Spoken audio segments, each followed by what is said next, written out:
And an election on the price on pollution, we had 3, Mr. Speaker, and we won them all.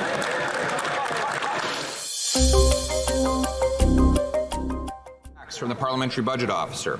They're directly from him. The cost to the average Newfoundland family is $1,874. The rebate is $1,497 for a net cost of $377. A net loss of $377 and growing. These are the facts. The Prime Minister stopped denying the facts, and if he really wants to contest and argue that he should be able to raise the tax, why doesn't he have the courage to call an election and let Canadians decide? The right honourable. Pierre's not holding back here.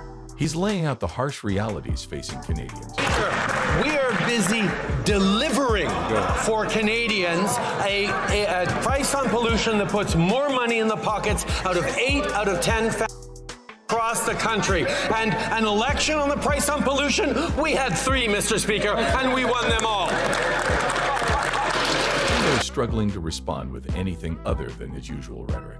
It's like watching a battle between David and Goliath, with Pierre armed with facts and Trudeau armed with recycled talking points. Trudeau's attempts to deflect the conversation are falling flat, and Pierre's not letting him off the Position. One more. Wow. Then he shouldn't be afraid to have one more.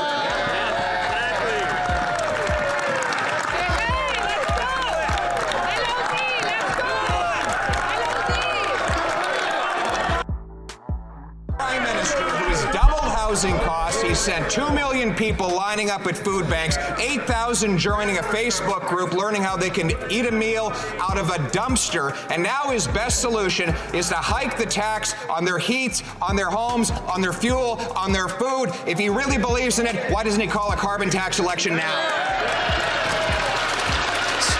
It's clear who's in control of this exchange. It's like watching a seasoned debater take on an opponent armed with nursery rhymes. There's just no contest. But Trudeau's not done. Prime Minister. Speaker, we've heard time and time again over these past many months the Leader of the Opposition talk about how Canada is broken. Well, Mr. Speaker, we are focused on supporting Canadians with things like childcare and dental care and a plan to fight climate change that puts more money in the pockets out of 8 of 10 Canadians. He's still clinging to his carbon tax like it's the answer to all of Canada's problems. Sorry, Trudeau, but you can't tax your way out of a crisis, especially when you're the one who helped create it. It's like trying to put out a forest fire with a water pistol. Sure, it might make you feel better, but it's not going to solve the problem. Work to do, and we're going to keep doing it to deliver for Canadians every single day we're in this house. Trudeau's insistence on pushing his carbon tax agenda is starting to look desperate. It's clear that Pierre has struck a nerve, and Trudeau's running out of excuses. It's like watching a magician try to distract the audience with a flashy trick while his trick goes up in flames. Except this time, there's no smoke and mirrors to save him. In the end, Trudeau's left scrambling to salvage what's left of his argument. It's like watching a sinking ship desperately trying to bail out water with a teaspoon. No matter how hard he tries, he's still going down. And with Pierre at the helm, it's only a matter of time before Trudeau's ship sinks for good.